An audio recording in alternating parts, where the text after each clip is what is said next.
को अपने दोस्तों में जरूर शेयर कीजिए, अपने फेसबुक में, व्हाट्सएप ग्रुप में जरूर शेयर, ताकि आप इस वीडियो को देखते रहें और मैं ऐसे ही आप सभी दोस्तों के लिए वीडियो लेकर आता रहूं। चलिए शुरू करने जाता हूं। उससे पहले मैं एक बात आप लोगों से बोलना चाहता हूं। हार तब होती है, ठीक है, कहते हैं हार तब नहीं होती है जब आप गिर जाते हैं। कहते हैं दोस्तों, हार तब नहीं होती है जब आप गिर जाते हैं, हार तो तब होती है जब आप उठने से इनकार करते हैं। जी हाँ दोस्तों, हार तो तब होती है जब आप उठने से इनकार करते हैं। इसलिए पढ़िए, आगे बढ़िए, अपने सपनों को साकार कीजिए, अपने माता पिता के सपनों को साकार कीजिए, और हाथ में पेन और कॉपी लीजिए और मेरे साथ साथ आप भी बनाइए। तो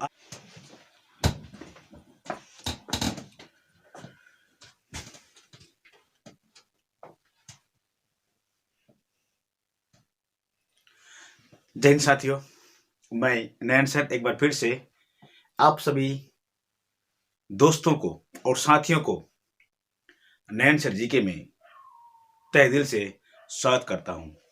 जी हाँ दोस्तों, कहते हैं मायूस मत होना, जिंदगी से किसी भी वक्त तेरा नाम बन सकता है। अगर दिल में हो आग और हौसले हो बुलंद, तो अखबार बेचने वाला का बेटा भी अब्दुल कलाम बन सकता है। जी हाँ दोस्तों, अपने मेहनतों पर विश्वास रखिए और निरंतर आगे बढ़ते रहिए। ठीक, तो आइए मैं आपका ज्यादा टाइम ना लेते हुए आज भारतीय सभ्यता और संस्कृतियों से संबंधित जो दुनिया की सबसे पहली सभ्यताओं में से एक मानी जाती है, जिसे हम लोग कहते हैं सिंधु घाटी सभ्यता, आज उनको हम लोग पढ़ने के लिए जा रहे हैं, जो आपके 12th के एग्जाम के लिए बहुत ही महत्वपूर्ण है। एग्जाम की दृष्टि बहुत ही महत्वपूर्ण है। जी हाँ दोस्तों, आइए शुरू करते हैं। और एक बात अंतिम क्षण तक बन रहेगा दोस्तों, क्योंकि यहां से आपका एक भी प्रश्न आपके परीक्षा में नहीं छूटने वाला है। इस सिंधु घाटी सभ्यता से संबंधित जितने भी सारे प्रश्न पूछे जाएंगे, उसमें से आपको एक भी प्रश्न नहीं छूटेगा यहां से। और यदि अच्छा लगे वीडियो तो प्लीज अपने दोस्तों में जरूर शेयर कीजिएगा, क्योंकि आपका एक शेयर और एक लाइक मुझे वीडियो बनाने पर प्रेरित करता है। आइए दोस्तों शुरू करते हैं। सबसे पहले हम लोग जानेंगे सिंधु घाटी सभ्यता। जी दोस्तों, तो सिंधु घाटी सभ्यता, घाटी का मतलब होता है किनारा, सिंधु का मतलब होता है नदी, मतलब सिंधु एक नदी है। जी हाँ दोस्तों, और घाटी का मतलब किनारा। तो इसे सिंधु घाटी सभ्यता ही क्यों कहा गया? क्योंकि घाटी में बसने का तात्पर्य होता था किसी भी व्यक्ति के कि उस जमाने में आने जाने में बहुत ही सुविधा आसान हो, इसलिए लोग क्या होता था कि नदी घाटी के किनारे में ही बसते थे। आइए शुरू करते हैं। भारत की प्राचीन सभ्यताओं में से एक, दुनिया की प्राचीन सभ्यताओं में से एक सिंधु घाटी सभ्यता। इसका काल समझते हैं कार्बन 14 पद्धति के अनुसार। ठीक, इसका काल जो है 2500 ईस्वी पूर्व से लेकर 1750 ईस्वी पूर्व के बीच माना गया है। ठीक, जो इस कार्बन 14 पद्धति का जो खोज किया था वो था लीवी, फ्रांस के एक साइंटिस्ट वैज्ञानिक थे लीवी। इन्होंने ही कार्बन 14 पद्धति का खोज किया था, क्योंकि पृथ्वी के अंदर कितने भी सारे चीज दबे हो जाए तो उसमें हल्का सा भी अंश मात्र कार्बन अगर मौजूद हो तो हम लोग क्या करते थे, साइंटिस्ट लोग क्या करते, उनका की डेट निकाल सकते हैं कि मतलब ये कितने साल आखिर पुराना है ये। ठीक है दोस्तों, इसे हम कार्बन 14 पद्धति के अंतर्गत हम लोग उसका एज का निर्धारण, आयु का, उम्र का निर्धारण कर सकते हैं। आइए शुरू करते हैं। सबसे इस सभ्यता का सर्वप्रथम साक्ष्य, साक्ष्य का मतलब होता है प्रमाण। इस सभ्यता का सबसे पहले जो प्रमाण जो मिला है उनके बारे में जानने की कोशिश कर रहे हैं कि साक्ष्य अवशेष जो मिला है हड़प्पा नामक स्थान से मिला। कहां से मिला है? हड़प्पा नामक स्थान से मिला है। ठीक, सबसे पहले कहां से? हड़प्पा। इसलिए हड़प्पा को दुनिया का सबसे प्राचीन नगर माना जाता है। किसको? हड़प्पा का।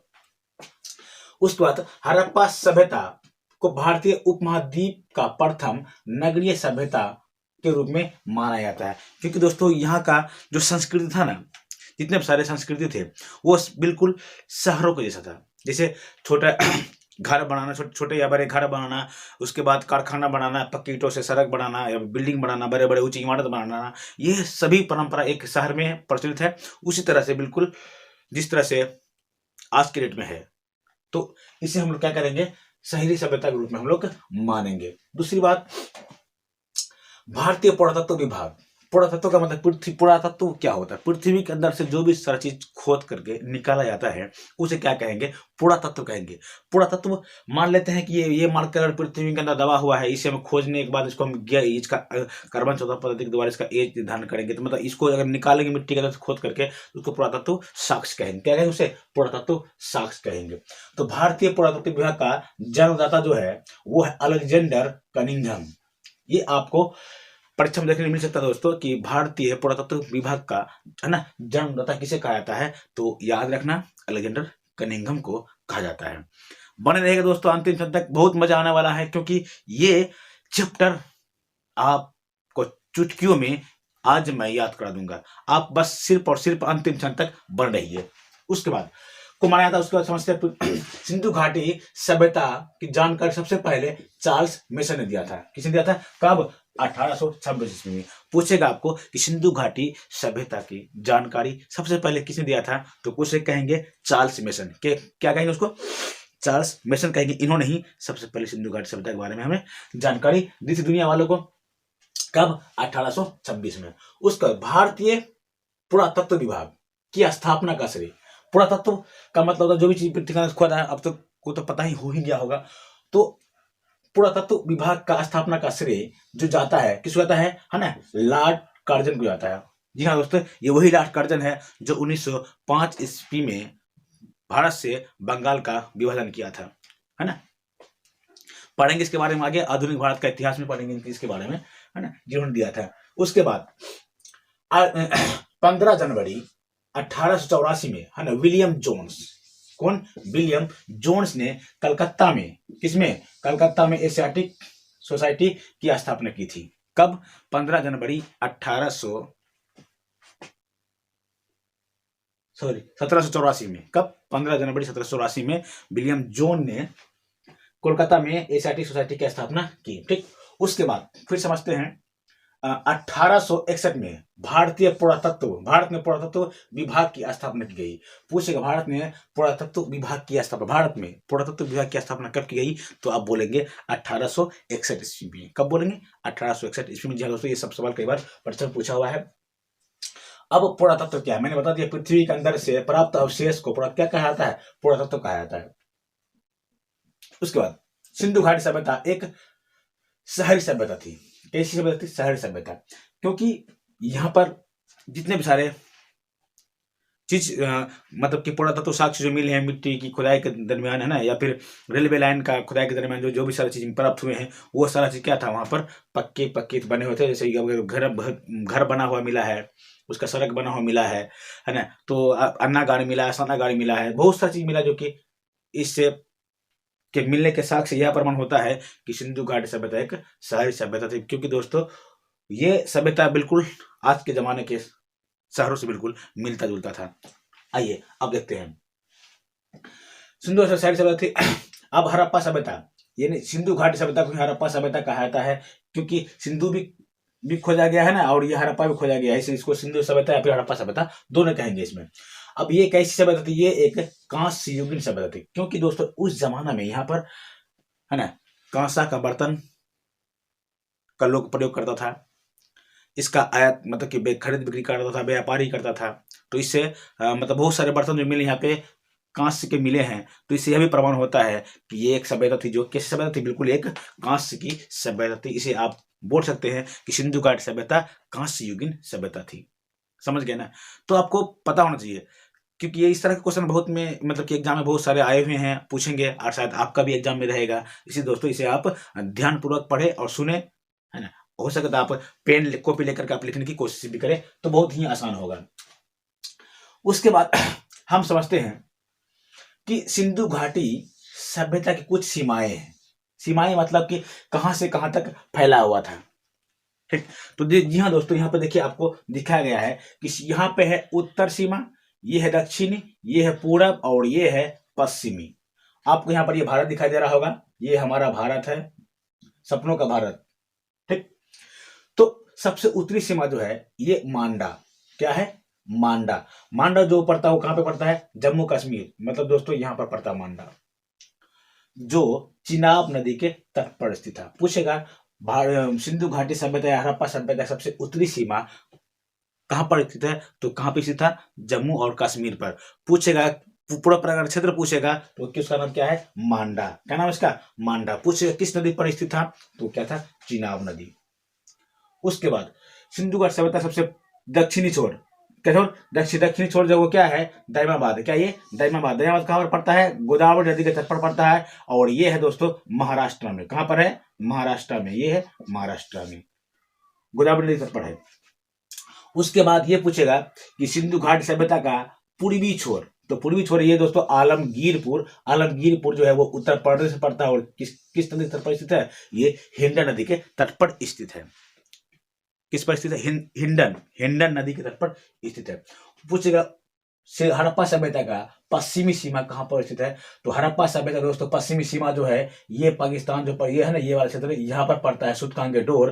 तो यहाँ पे सुतकांगे डोर जो बलूचिस्तान जो अभी वर्तमान में पाकिस्तान में स्थित है, वो दशक नदी के तट पर स्थित है। कहां पर, दशक नदी के तट पर स्थित था। ठीक, तो आपको इस चित्रों से स्पष्ट हो रहा है ना कि ये सभ्यता जो थी आखिर, तो यहां से यहां ऐसे इस तरह का था, इस तरह का कंडीशन में था यहाँ पे। तो आपको क्या नहीं लग रहा है, ये बिल्कुल त्रिभुजाकार था। तो हड़प्पा सभ्यता की आकृति जो थी वो किस तरह की थी, बिल्कुल त्रिभुजाकार की जैसी थी। ठीक है जी हाँ दोस्तों, एक बात याद आ गया कि अभी गर्दन झुकाकर पढ़ लो। ठीक है, अभी गर्दन झुकाकर पढ़ लो, है ना, बस अभी गर्दन झुकाकर पढ़ लो। तुम यकीन मानो एक दिन पूरे क्षेत्र में तुम्हारा ही नाम होगा। जी हाँ दोस्तों, आपका ही नाम होगा, है ना। आइए देखते हैं हड़प्पा के प्रमुख, है ना, नगर कौन कौन सा नगर था इस क्षेत्र में, यानी इस हड़प्पा क्षेत्र में, इतने क्षेत्र में कौन कौन सा नगर आया है, उस नगर के बारे में हम लोग जानने की कोशिश करेंगे। सबसे पहला हड़प्पा, क्या है हड़प्पा, उसका तो मोहनजोदड़ो है, लोथल है, चान्होदरो, कालीबंगा, बनावली, रोपर, धोलावीरा, सुरकोटदा इत्यादि नगर है। कहाँ का है ये सारे नगर, कहाँ का है ये सारे नगर, कहाँ का है, हड़प्पा का है। जी हाँ दोस्तों, सिंधु घाटी सभ्यता या हड़प्पा सभ्यता, है ना, इसी का ये सारा नगर है, जो उस जमाने में, है ना, मतलब कि चिलमिलाती हुई एक शहर था। आज पता नहीं दोस्तों ये शहर कहाँ गुम हो गया, खत्म हो गया है। बिल्कुल इसके बारे में चर्चा करेंगे कि आखिर सिंधु घाटी सभ्यता हड़प्पा सभ्यता क्यों खत्म हो गया है। ठीक, देखने की कोशिश करेंगे, जानने की कोशिश करेंगे। उसके बाद हम लोग समझते यहाँ पर जो कुछ नगर था, ये नगर किस तरह का था। इन नगर को जानने से पहले हम लोग यहाँ पर जानेंगे कि महत्वपूर्ण बिंदु जानना है कि हड़प्पा कालीन जो प्रमुख जो शहर जो है, ये शहर की विशेषताएं क्या थी। ठीक, तो देखो दोस्तों, सबसे पहले हम लोग पढ़ेंगे हड़प्पा। क्या है हड़प्पा, यह हड़प्पा क्या, हड़प्पा यह रावी नदी के तट पर स्थित है। कहां पे, रावी नदी। पूछेगा हड़प्पा किस नदी के तट पर स्थित है, तो रावी नदी। याद रखना दोस्तों, रावी नदी। हड़प्पा पाकिस्तान के, है ना, ये पाकिस्तान के सबसे ऊपरी क्षेत्र पड़ता है हड़प्पा, समझ में आया ना। तो हड़प्पा जो है ये रावी नदी के तट पर स्थित है। इसकी खोज दयाराम साहनी ने 1900, कब क्या था, दयाराम साहनी ने 1921 ईस्वी में किया था। समझ में आना, क्योंकि दोस्तों सबसे पहला खोजा गया स्थल हड़प्पा ही है, तो इसका हल्का सा डेट आप याद रखेगा। 1921 ईस्वी में दयाराम साहनी ने किया था, और ये जो हड़प्पा जो शहर जो था वो रावी नदी के तट पर स्थित था। दोस्तों ये कुछ नगर है, इनका आप किस नदी के तट पर स्थित था, आप इस हल्का सा इस नदी का भी नाम आप याद रखेगा तो बहुत बेहतर होगा। ठीक, तो 1921 ईस्वी से खोज किया गया, यहां से, है ना, नटराज की मूर्ति, ठीक, मूर्ति मिला है। नगन स्त्री का चित्र, ठीक, RH ताबूत, ताबूत आप समझते हैं ना, ताबूत का मतलब होता है वो जिस पर मतलब कि लाश वगैरह लकड़ी का बना होता है, उस पर लाश वगैरह लेके आ जाता है ना, फेंक करके वो क्या कराता है, ताबूत पर, क्रिश्चियन धर्म के लोग होता है ना, वो ताबूत पे ही है ना, मतलब अंतिम संस्कार करते हैं किसको, लाशों का, मिले यहाँ पे। तो ये एक ना शर्म नगर था। शर्म का मतलब होता है दोस्तों, शर्म का मतलब होता है काम करने वाला नगर। क्या था, यहाँ पे बहुत सारे लोगों का, मजदूर वगैरह यहाँ पे काम करते थे। इसका मतलब यहाँ से खेती वगैरह का भी साक्ष्य मिले। कहाँ से, हड़प्पा से। समझ में आया ना। अब समझते हैं मोहनजोदड़ो, चाणहुद्रो, मोहनजोदड़ो। देखो दोस्तों, ये हुद्रो हुद्रो जो नाम होगा ना, हमेशा याद रखना, ये जो क्षेत्र जो पढ़ेंगे ना, ये पाकिस्तान में स्थित होंगे। कहाँ पे, पाकिस्तान के ये प्रॉपर क्षेत्र होंगे, क्योंकि ये हुद्रो छुद्रो, ये जो मतलब कि ये जो शहरों का जो नाम आएगा, क्षेत्रों का जो नाम आएगा, ये पाकिस्तान पर ही स्थित है।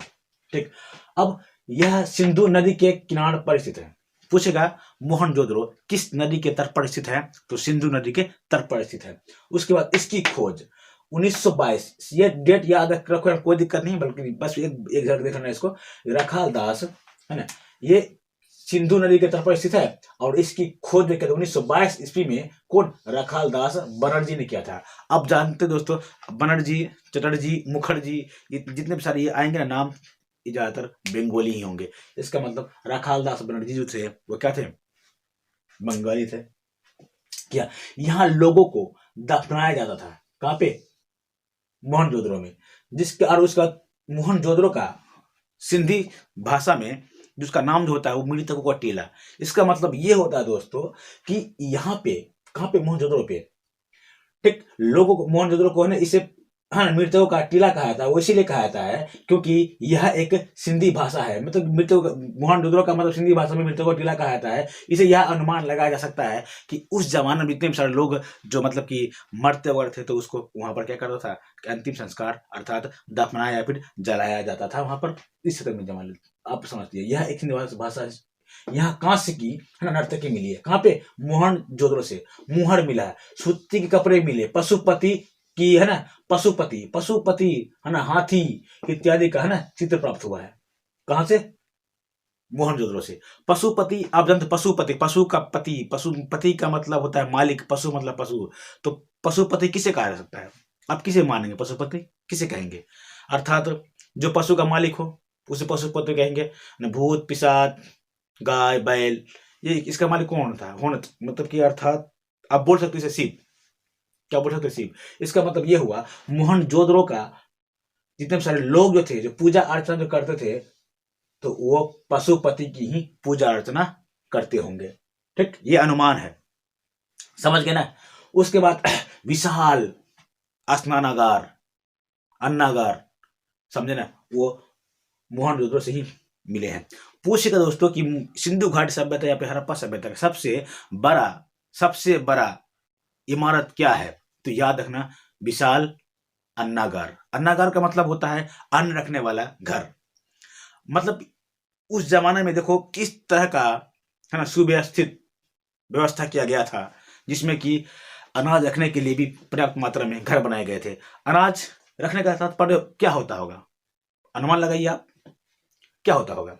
तो अनाज रखने का तात्पर्य यह होता होगा कि उस जमाने में यदि टैक्स के रूप में अनाज को कलेक्ट करता होगा, ताकि कभी अगर भूकंप आ जाए या बाढ़ आ जाए या सुखाड़ पड़ जाए, तो लोगों को उससे क्या करते हैं, मतलब कि उसको कुछ ना कुछ अन्न लोगों को, गरीबों को दिया जाए या फिर खाने के लिए दिया जाए, आपातकालीन के लिए। मतलब कि एक तरह से घर बनाया गया होगा ताकि उसमें अनाज को स्टोर करके रखा जाए। जैसे आज के डेट में अगर कहीं बाढ़ सुखाड़ आता होगा, अतः भी है, तो सरकार उसको रिलीफ फंड में कुछ ना कुछ देते हैं ना, बिल्कुल उस तरह का व्यवस्था यहाँ पर किया हुआ था।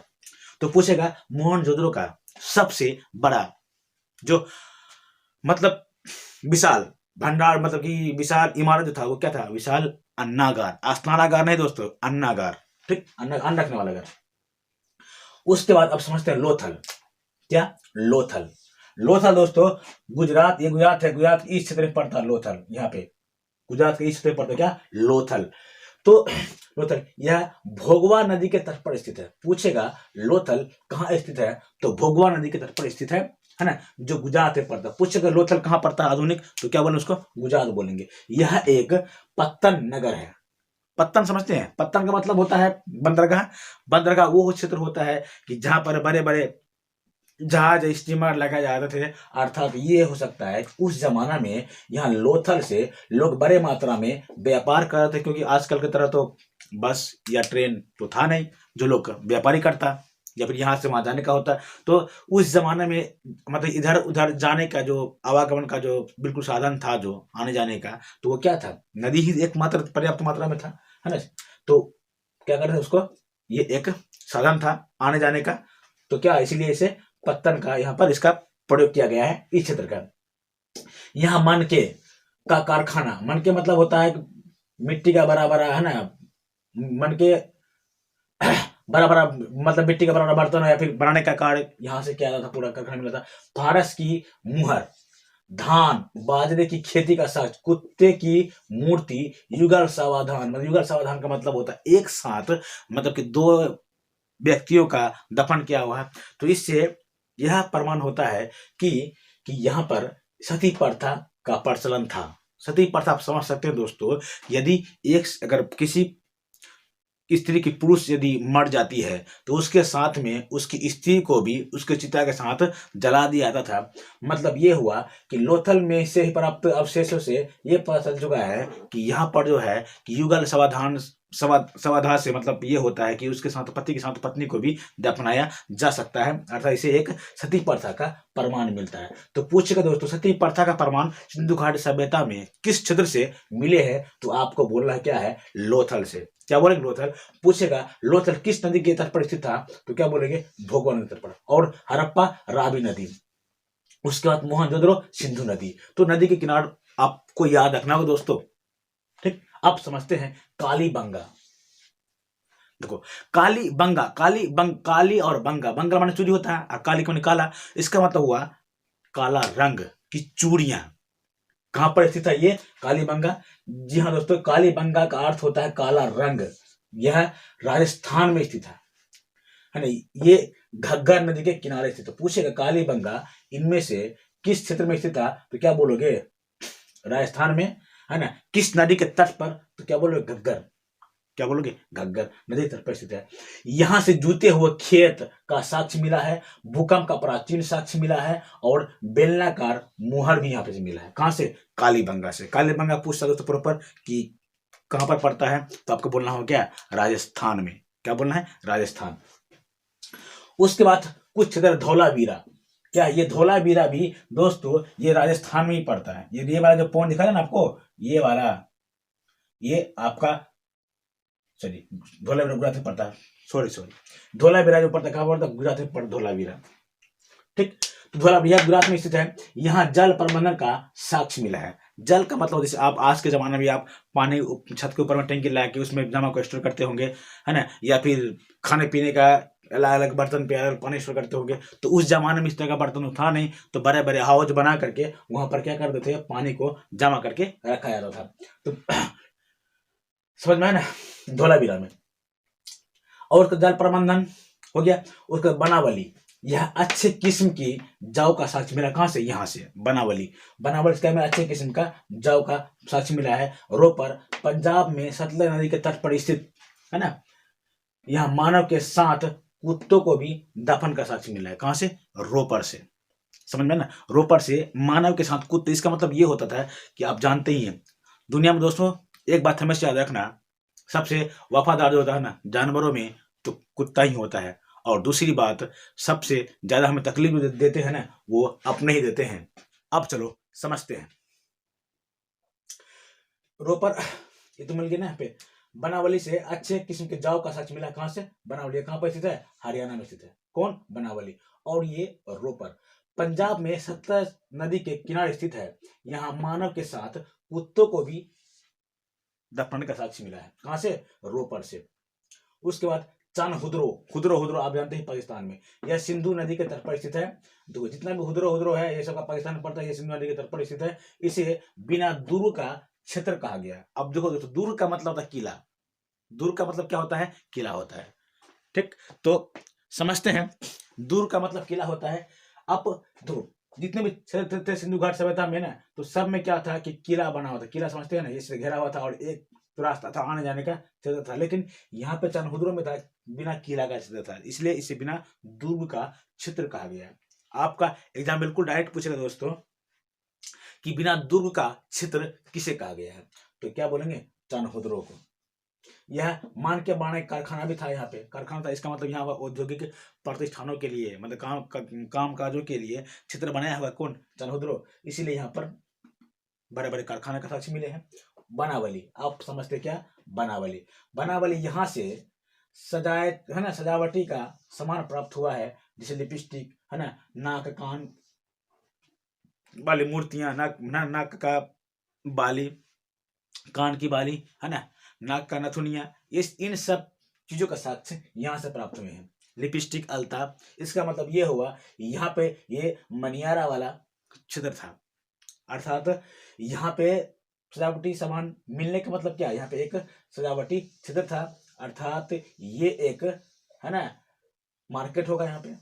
ठीक, आप समझते हैं इसे। पराग अब जो है सिंधु घाटी सभ्यता को आप किस युग में रख सकते हैं, तो सिंधु घाटी सभ्यता को आप दोस्तों इसे प्राक ऐतिहासिक युग में आप रख सकते हैं। किसमें, प्राक ऐतिहासिक। प्राक ऐतिहासिक का मतलब ये होता है कि यहाँ पे लिखा हुआ तो मिला है, लेकिन दोस्तों आज तक ऐसा लिखा हुआ है कि इसे आज तक बड़े से बड़े विद्वान आए, लेकिन पढ़कर इसका मतलब आज तक नहीं निकाल पाए, इसलिए इसे हम बोल सकते हैं ये एक प्राक ऐतिहासिक युग का है। किसका है, प्राक ऐतिहासिक। अर्थात इस जमाना का लोग डॉक्टर होगा जो खुद लिख दिया होगा, पढ़ नहीं पाए क्या लिख दिया है, समझ में आया ना, बस इसी तरह समझ लीजिए। ठीक, यहाँ के लोग मातृ है ना देवी की पूजा करते थे, तो पूछेगा यहाँ का समाज कैसा था, तो मातृसत्तात्मक। मातृसत्तात्मक का मतलब होता है माताओं का सम्मान, अर्थात माताओं का बोलवाला। क्या आज हमारा समाज में माताओं का बोलवाला है, किसी किसी घर में होगा क्या, आप बताइए, आपके घर में कितने लोग हैं जो अपने मम्मी पापा तो नहीं, मम्मी के बात में चलते हैं, आपके घर का मालिक माँ ही है, तो अगर आप ऐसा है आपके घर में, तो आपका घर क्या हो गया, मातृसत्तात्मक हो गया। लेकिन यहाँ पे आज के जमाने में दोस्तों ऐसा बिल्कुल नहीं है।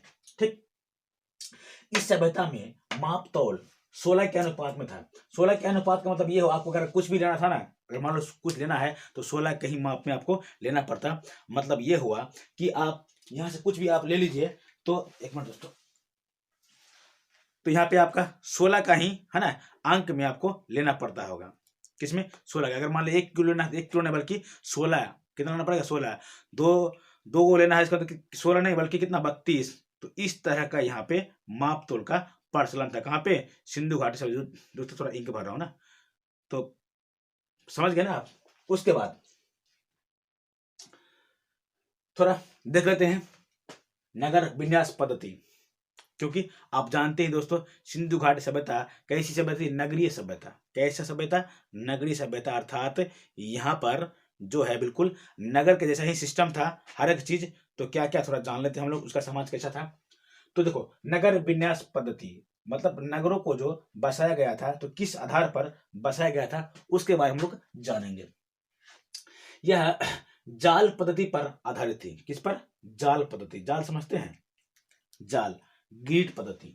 आपका मोबाइल में आता हुआ ग्रिड, मतलब बिल्कुल सिंगल सिंगल इस तरह से है ना। जाल पद्धति मतलब होता है घर इस तरह से, देखो इस तरह से आपका मोबाइल में एप्लीकेशन जो होता होगा बिल्कुल इस तरह से, तो इसे हम लोग बोल सकते हैं ग्रिड पद्धति। क्या बोलेंगे, ग्रिड पद्धति।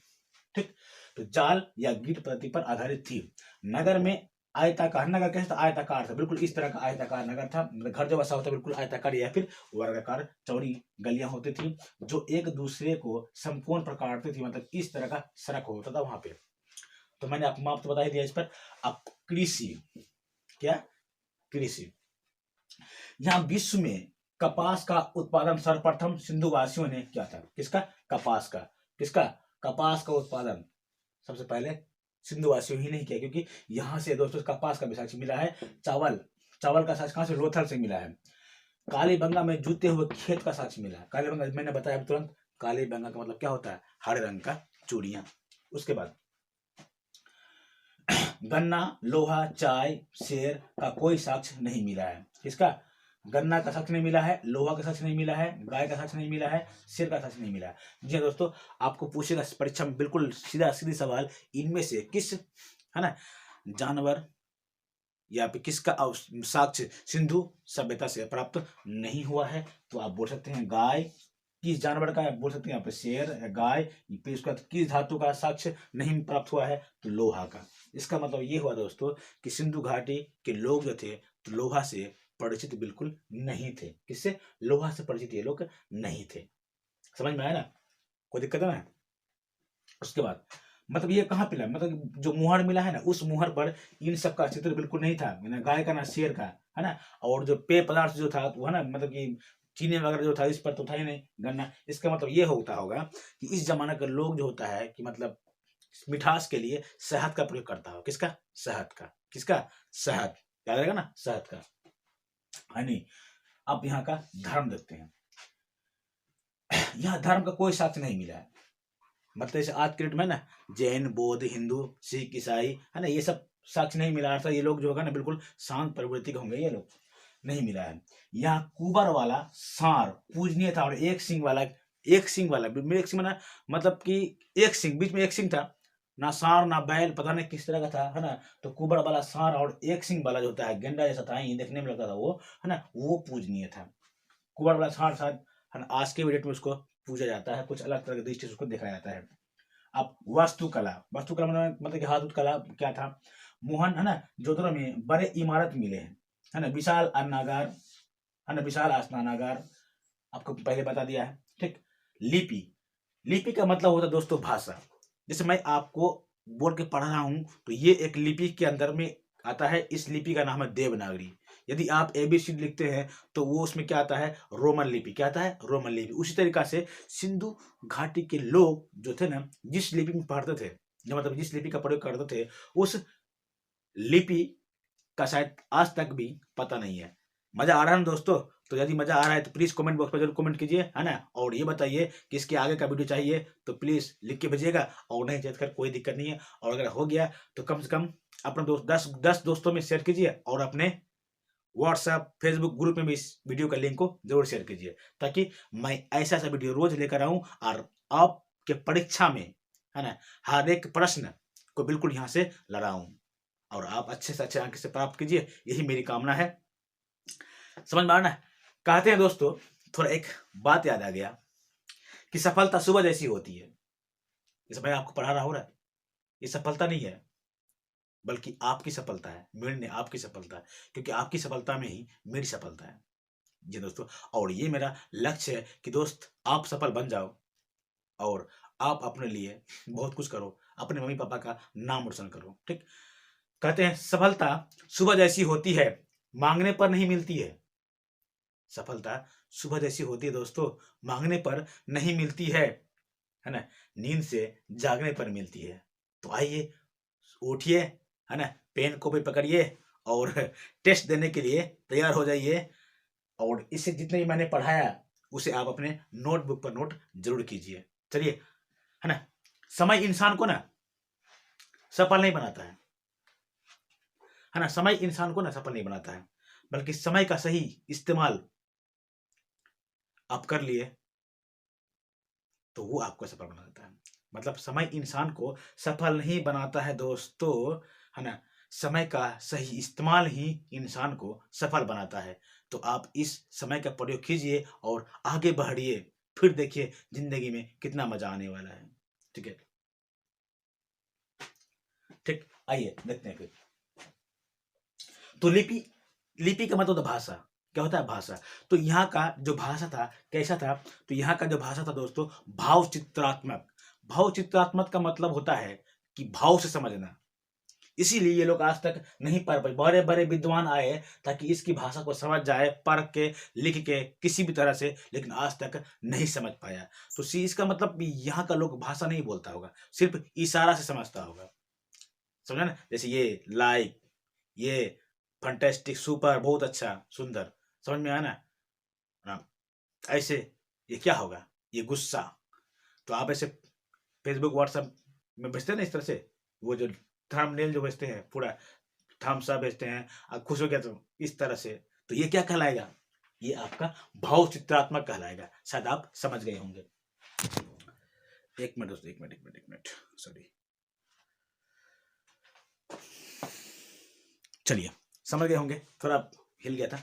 अब देखते हैं चित्रात्मक, समझ गए?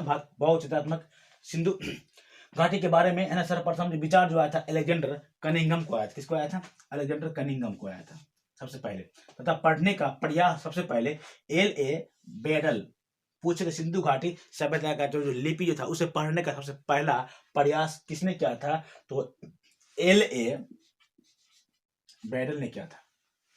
यहाँ की लिपि भाव चित्रात्मक थी। मैंने अभी तुरंत बताया भाव चित्रात्मक, मतलब भाव के द्वारा समझा जाता था। सिंधु घाटी की लिपि जो थी दाएं से बाएं लिखी जाती, दाएं से बाएं मतलब इधर से दाएं से बाएं, अर्थात उर्दू के जैसा। समझ में आया ना। तो ये है सिंधु घाटी सभ्यता। तो दोस्तों कमेंट बॉक्स पर जरूर कमेंट कीजिएगा कि आपको ये वीडियो कैसा लगा। तो एक दो मैं कुछ बात आप लोगों से बोलना चाह रहा हूं। दोस्तों यदि ये वीडियो अच्छा लगे तो प्लीज अपने दोस्तों जरूर शेयर कीजिएगा, अपने फेसबुक ग्रुप में, व्हाट्सएप ग्रुप में जरूर शेयर कीजिएगा। धीरे धीरे सफल बनूंगा, लेकिन बनूंगा जरूर। धीरे धीरे सफल बनूंगा, लेकिन बनूंगा जरूर। इतिहास बनाना है दोस्तों, कोई एक दिन का हेडलाइन नहीं। तो आप सफल कोशिश की सफल बनने का, मैं आपके साथ हूं और इस तरह से चलते रहिए, ठीक है। तो आप अपने मंजिल की ओर, अपने मंजिलों की ओर जरूर पहुंच जाएंगे। कोई किसी का काबिल नहीं होता है, समझ में आया ना। कोई किसी का काबिल नहीं होता है, काबिल होने के लिए काबिलियत बनना पड़ता है। कोई किसी का काबिल नहीं होता है, काबिल होने के लिए काबिलियत बनना पड़ता है, मेहनत करनी पड़ती है और अपनी इच्छाओं को भी मारनी पड़ती है। क्या होता है, मेहनत करनी पड़ती है और अपनी इच्छाओं को भी मारनी पड़ती है। यदि आप जिंदगी में कुछ करना चाहते हैं ना, तो सैकड़ों ऐसी इच्छाएं होंगे, है ना, आशाएं होंगी, उम्मीदें होंगी, जो इसको खोना पड़ेगा और समय के साथ साथ इसका प्रयोग करना पड़ेगा। यदि आप प्रयोग कर लिए तो आप अपने जीवन में 100% दोस्तों सफल हो जाएंगे। समझ में ना। त्याग के बिना, कहते हैं त्याग के बिना कुछ भी संभव नहीं है। समझ में आ रहा है ना। त्याग के बिना कुछ भी संभव नहीं है। कुछ बड़ा करना हो तो, है ना, कुछ बड़ा करना हो, समझ में ना, तो त्याग के बिना कुछ भी संभव नहीं है दोस्तों, है ना। क्योंकि एक सांस लेने के लिए भी एक सांस को छोड़नी पड़ती है। कहते हैं त्याग के बिना कुछ भी संभव नहीं है, क्योंकि एक सांस लेने के लिए भी एक सांस को छोड़नी पड़ती है। तो आज से आप उठिए, जगिए और चलिए मेरे साथ, और इस वीडियो को अपने दोस्तों में जरूर शेयर कीजिए और फिर देखिए क्या होता है। तो मिलते हैं दोस्तों नेक्स्ट वीडियो में। तब तक के लिए मैं नयन सर जीके से, नयन सर आप सभी दोस्तों से लेता हूं विदा, बोलता हूं जय हिंद। फिर मिलते हैं नेक्स्ट वीडियो में। एक बार फिर से बोलता हूं जय हिंद।